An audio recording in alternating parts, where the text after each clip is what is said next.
The Watership Down podcast is intended for listeners who are familiar with the plot. There will be spoilers. This episode is scripted by Newell Fisher and Adam Brough and is narrated, recorded and edited by Newell Fisher.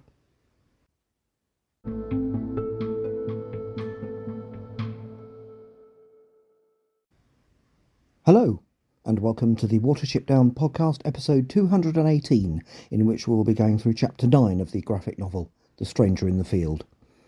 But first, in the Watership Down podcast honeycomb group on Facebook, an old friend of mine, Adam Brough, with whom I used to spend time in a virtual fort before he joined our virtual burrow recently, has posted up a poll that reopens the debate about what constitutes canon when discussing a fandom such as that associated with Watership Down.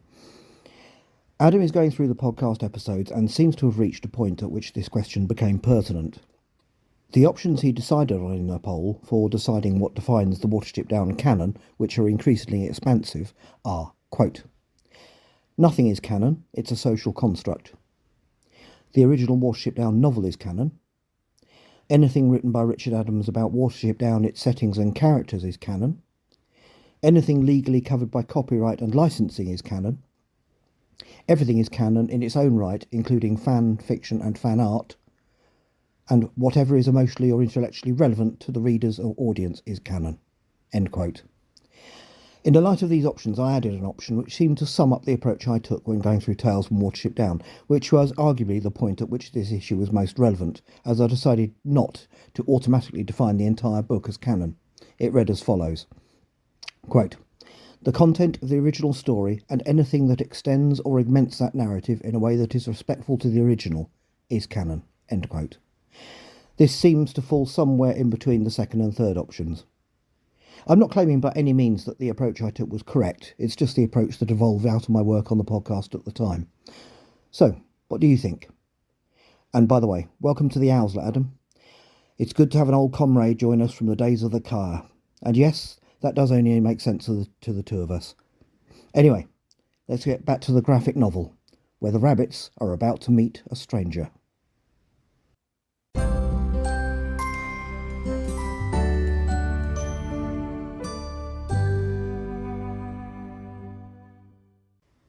The graphic novel, Chapter 9, The Stranger in the Field.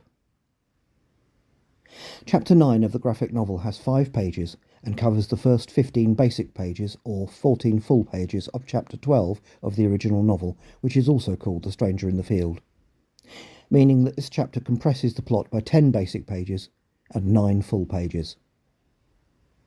The beginning of this chapter confirms that the lost paragraph will indeed not appear in this version of Watership Down, for we have skipped straight from the rabbits still being on the common as the sun rises to their having arrived in the new landscape. We see a tree with strange light-covered leaves. There are rabbits underneath it. Zooming in, we see they are the group from Sandalford. Leaves from the tree seem to be gently falling, yet it is not autumn. In the original novel, Dandelion expresses admiration for where they have ended up, using British understatement. Blackberry is more overt in his praise, saying they got through the common to this glorious meadow and that Hazel was right. Riley, Hazel says that even Pipkin feels safe enough not to stick by him. He turns to Fiver and says it feels like home, expecting him to agree. There is a pregnant pause. Our view zooms in on just the two of them. Fiver starts to say something, then just comes out with, just as you say, Hazel. Time has passed. It is raining lightly. The rabbits are now under a group of trees that look more normal. Hazel is suggesting digging scrapes under the trees, which will provide shelter from the wind. Dandelion agrees. They at least need shelter at a pinch, as he puts it. Scrapes are not full burrows. Rather, they are just holes designed to provide adequate shelter. As in the novel, there is a sense of vague planning, but certainly no feeling of creating a full warren here, at least not yet. Hazel notices a patrol returning. He calls to Bigwig, Buckthorn and Silver, the group's putative Owsler. Bigwig reports that there isn't much to worry them in this place. A farm lies some way off, but there is still no sign of a Lil. There are man tracks that look regularly used, but that is a worthwhile gamble, as humans will scare a Lil away. Hazel comments that he prefers dodging men to a stoat or fox. Dandelion clarifies if they should dig a shelter where they suggested. Hazel says yes. The rain is going to get worse. The digging starts, but Fiver is not helping. In fact, he is just staring across the field as if expecting something. And then he stamps an alarm. The work stops. They all stare with him. And we see another rabbit. Our first sight of Cowslip in this version of Watership Down is worth commenting on. He is standing as upright as a rabbit can on his back legs, with his front paws dangling in front of him, as a rabbit would if they were alarmed and needed to see as far around them as possible. Or, put another way, he is standing as much like a human as a rabbit can. But he doesn't look alarmed. In fact, he seems to be rather looking down his nose at them all, and at this angle, this makes his rabbit mouth look almost as if it is smiling. His eyes look narrow from this angle, but very much staring at them. And his ears, almost as if to contradict his face, are down. Very much down. Blackberry comments that this stranger looks large. We see Cowslip again. His ears are up now and forward-facing. Is he trying to catch their conversation? Hazel says he is going to speak with him, but Blackberry warns it could be a trap. Hazel disagrees, but asks Blackberry to come with him. Pipkin asks if he can come too. He still doesn't want to be too far from Hazel, to the extent that not even the stranger puts him off. But Hazel says no. Too many of them could scare the stranger. But there is no need. Blackberry says the stranger is coming to them. We see Cowslip approaching. He arrives and faces Hazel and Blackberry, his ears up. Hazel, his ears down now, says simply that they have come from over the heather. The strange rabbit just smiles at them. Hazel asks if he lives here. A simple yes is the response.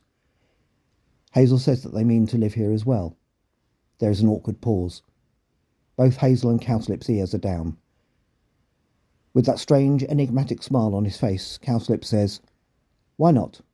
You're all very welcome."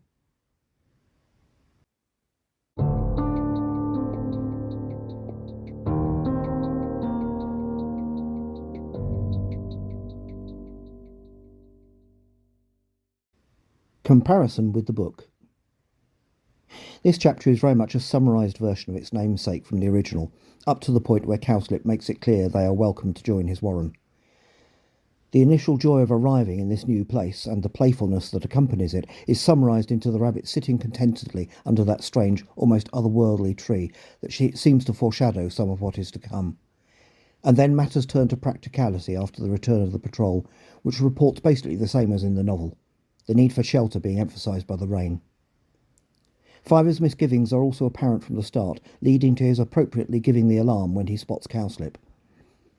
The initial meeting with Cowslip is simplified by his coming over to the group on his own, rather than a delegation meeting him first, and his invitation to join his warren is left at him simply being happy for them to live in this place. There is no overt invitation for them to join him here.